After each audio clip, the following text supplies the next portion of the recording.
coffee. Yet limited infrastructure and processing capacity have inhibited the full potential of the people of Kisii in this regard. The sugar sector is a case well in point, once a cornerstone of regional economic growth, but is poised for powerful resurgence, hopefully, with the recent enactment of the Sugar Act 2024. The government, I'm aware, and we are aware, that has got plans of bringing in private sector investors to lease those sugar factories so that they can attain optimal capacity utilization levels for the benefit of the farmers and the wider citizenry. For Nyanza, this will be a game changer, Your Excellency, because it will enhance agricultural output, create thousands of jobs, and boost smallholder farmers' incomes. We have a wealth of untapped natural resources, and one of the greatest assets lies in soapstone mining in Tabaka within Kisii County. Known for its unique aesthetic appeal and its potential for use in a variety of industries, from sculptures to construction materials, the soapstone from Kisii is a natural treasure that we need to exploit. We also have the largest rice farming belt, Your Excellency, in Ahero and West Kano irrigation schemes. This can be revived by modernizing the industry through the introduction of better irrigation techniques, technology, improved seeds as a means of a value proposition. A survey by Egerton University's Tegemeo Institute in the recent past, Your Excellency, espoused that rural households consuming maize flour have declined to 78% in the recent past from upwards of 86%, while households consuming rice on the flip side of it has increased from 54% to 61%. Nyanza also has rich soil for cotton farming, which can support and boost the textile industry. I dream of a time when Kisumu International Airport lives up to its name, hosting flights across the globe, not just from Nairobi. These flights should carry the fruits of our labor, not human beings. The fruits of our labor, bananas, avocados, and tea from Kisii and Nyamira, fish from our lake, sugar from the sugar belt, and sweet potatoes from Korea, all destined to international markets. We have set sights, Your Excellency, on a shillings 2.1 trillion plan to extend the Standard Gauge Railway. If this comes to fruition, it will again open up the entire lake region for purposes of commerce, trade, and even mobility. Another case in point is mining, particularly at the Makalda mines in Migori County. The mines are rich in valuable minerals like gold, copper, and zinc. Yet, despite this incredible potential, they remain vastly underdeveloped. In fact, it's mind-boggling, Your Excellency, that when you visit some of the gold mining areas in Nyanza, the only evidence that you have to espouse that mining has taken place is very wide gapping holes. Yeah? There is no indicator by way of improvement in the standards of living of the owners of the parcels of land where the mining takes place. This is a trend that we must reverse. With proper investment, technology, and expertise, we can turn the Makalda mines into a vibrant industry that not only drives economic growth for the region, but also enhances Kenya's global positioning in the marketplace. Coral Soin Dam. This, Your Excellency, would be a game changer. It would be a game changer because it would mitigate against the floods we have been witnessing in Kano. It would augment the efforts of the Sondu Miriu hydroelectric power plant by way of energy. It will facilitate last mile connectivity of water to our homes, and during dry spells, it will also facilitate irrigation for our crops. It is a project that we need to pursue to a logical conclusion. Another one is the Magwagwa Multipurpose Dam in Nyamira. This dam is designed to support a 13,000 hectare irrigation scheme benefiting the counties of Nyamira, Kisumu, Vihiga, Kericho, Bomet, and Homa Bay. In equal measure, we need to pursue this dam to a logical conclusion. I'm aware that Lake Basin Development Authority has been pursuing certain partnerships. The national government, of course, equally needs to come in and see what needs to be done, including but not limited to public-private partnerships. That dam represents a significant infrastructure in Kenya, and it would bolster both energy production and agricultural productivity in the region. I want there, as I summarize, to call all of us to action, ladies and gentlemen. The time to act is now. The challenges are real. but the opportunities are endless.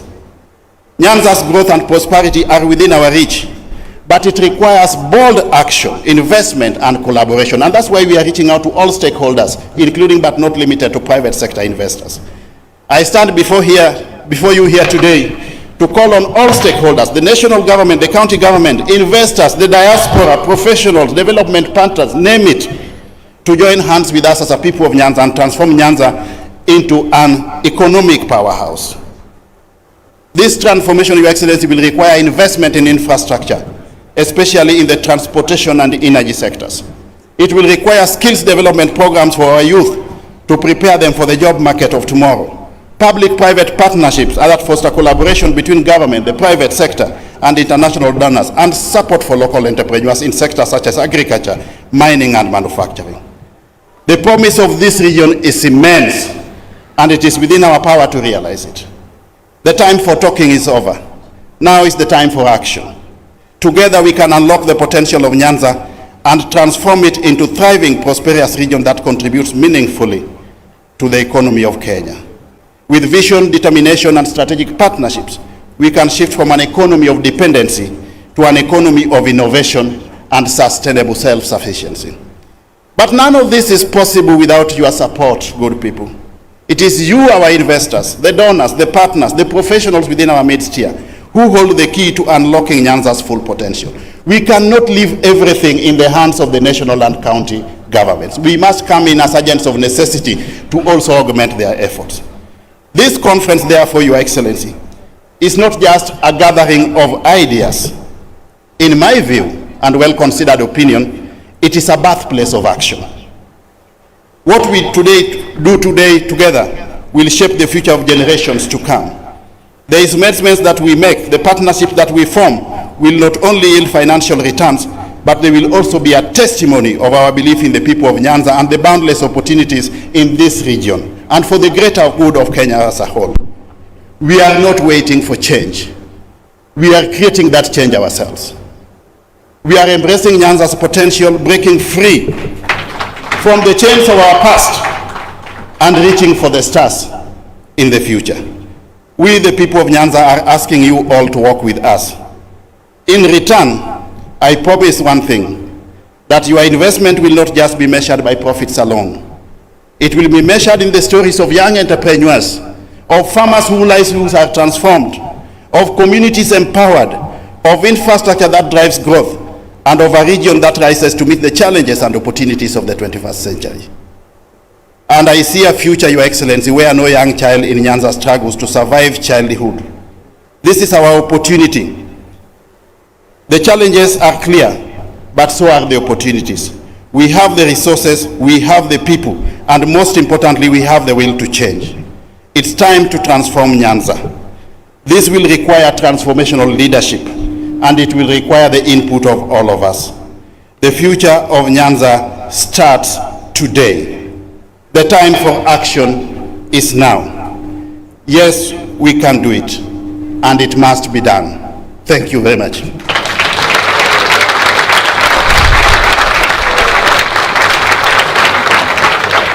Your Excellency, with your permission, may I now have the distinguished honor and privilege to invite the host governor, who is also the chairman of the Lake Region Economic Bloc, to come forward, introduce the governors who are here, then make a few remarks, and subsequently invite the Cabinet Secretary for the National Treasury to introduce all the government officials present, make a few remarks, and then finally invite the CS for Trade and Investment, Mr. Nyanza, to make remarks and invite Your Excellency to address the gathering. Thank you very much.